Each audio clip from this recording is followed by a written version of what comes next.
حضرت ابو امامہ الباہلی رضی اللہ تعالی عنہ سے مرفوعاً روایت ہے، وہ فرماتے ہیں کہ اللہ کے رسول صلی اللہ علیہ وآلہ وسلم نے ارشاد فرمایا انا زعیم ببیت فی رابد الجنہ۔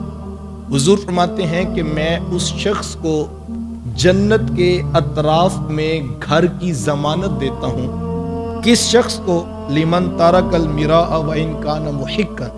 فرمایا کہ جو حق پر ہونے کے باوجود جھگڑا چھوڑ دے، میں محمد اس کو جنت میں محل کی ضمانت دیتا ہوں۔ کتنی بڑی بات ہے۔ اور یار کسی کا جھگڑا ہوگا تو کتنا ہوگا؟ لاکھ کا، کروڑ کا، ارب کا، کھرب کا۔ یار کسی کا 7 زمینوں کا بھی جھگڑا ہو، یہ 7 زمینیں بھی بیچ کر جنت کا 1 انچ نہیں خریدا جا سکتا۔ میرے حضور اتنی بڑی بشارت دے رہے ہیں کہ حق پر ہونے کے باوجود جھگڑا چھوڑو، ہم تمہیں جنت میں محل کی ضمانت دیتے ہیں۔ اور میں کہتا ہوں کہ بڑا ہی نادان ہوگا جس نے یہ حدیث سن لی ہو اور پھر جو ہے وہ جھگڑا کر رہا ہو، تو کتنا نادان ہے۔ اتنی بڑی بشارت، اتنی بڑی ضمانت دی گئی۔ اور پھر دوسرا پہلو جو اس حدیث میں میری نظر میں ہے وہ یہ ہے کہ 2 لوگوں میں جب اختلاف ہوتا ہے، جھگڑا ہوتا ہے، تو ظاہری بات ہے ایک شخص حق پر ہوتا ہے اور دوسرا شخص ناحق کر رہا ہوتا ہے۔ ایک ظالم ہوتا ہے اور دوسرا مظلوم ہوتا ہے۔ عقل یہ کہتی ہے کہ آپ جو ظالم شخص ہے، جو ناحق کر رہا ہے، اس کو سمجھائیں۔ اگر آپ حق والے کے پاس چلے گئے تو وہ تو کہے گا صاحب میں تو حق پر ہوں، آپ مجھے سمجھانے آ گئے۔ آپ کو اگر شوق ہے تو آپ جا کر جو ظالم شخص ہے اس کو سمجھائیں، میں تو حق پہ کھڑا ہوں، آپ مجھے سمجھانے آ گئے۔ اللہ اکبر۔ عقل کہتی ہے جو ظلم کر رہا ہے اس کو سمجھانے جاؤ، میرے حضور اس کی طرف نہیں جا رہے، میرے حضور جو حق والا ہے اس کو فرما رہے۔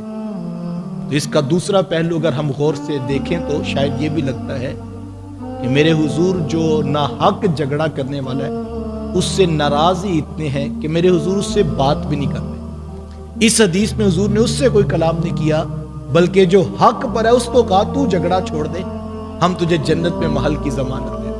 اللہ اکبر۔ میں یہاں پر واصف علی رحمہ کا بھی ایک قول سنا دوں۔ واصف صاحب فرماتے ہیں کہ اگر کسی شخص سے تعلق نہیں رکھنا تو پھر جھگڑا کس بات کا؟ ہوتا ہے نا بندہ کسی شخص کے ساتھ چلتا ہے اور 2 4 10 ماہ کے بعد وہ محاسبہ کرتا ہے کہ یار یہ بندہ تو میری سمجھ میں نہیں آنے، سمجھ آ گیا کہ اس کے ساتھ تعلق نہیں رکھنا۔ تو واصف صاحب فرماتے ہیں جب تعلق ہی نہیں رکھنا تو پھر جھگڑا کس بات کا؟ اور دوسری بات اس سے بھی زیادہ خوبصورت، آپ فرماتے ہیں کہ جب طے کر لیا کہ تعلق ہی رکھنا ہے تو پھر جھگڑا کس بات کا؟ یعنی جھگڑا تو دونوں صورتوں میں نہیں ہے۔ تو کیسا نادان وہ شخص ہے کہ ہم یہ سنتے ہیں معاشرے میں، وہ کہتے ہیں جی بھائی چھوڑے نہیں جاتے، بھائیوں کے ساتھ نبھانی ہوتی ہے۔ ہم یہ بھی کہہ رہے ہوتے اور ساتھ اختلاف بھی کر رہے ہوتے۔ اور واصف صاحب ہی فرماتے ہیں کہ جس شخص کا جنازہ نہیں چھوڑ سکتے، آپ فرماتے ہیں اس شخص سے جھگڑا بھی نہ کرو۔ جب جنازے میں جا کے کھڑے ہونا ہے، جب وہ کفن میں منہ لپیٹ کے جو ہے وہ منو مٹی کے نیچے جانے کی تیاری کر چکا اور اس وقت جا کے کہنا یا اللہ اس کو بخش دے۔ جنازہ کیا ہے؟ یہی جا کے ہم کہتے ہیں نا کہ اے اللہ مجھے بھی بخش دے اور اس میت کے لیے جو ہم آئے ہیں اس کو بھی بخش دے۔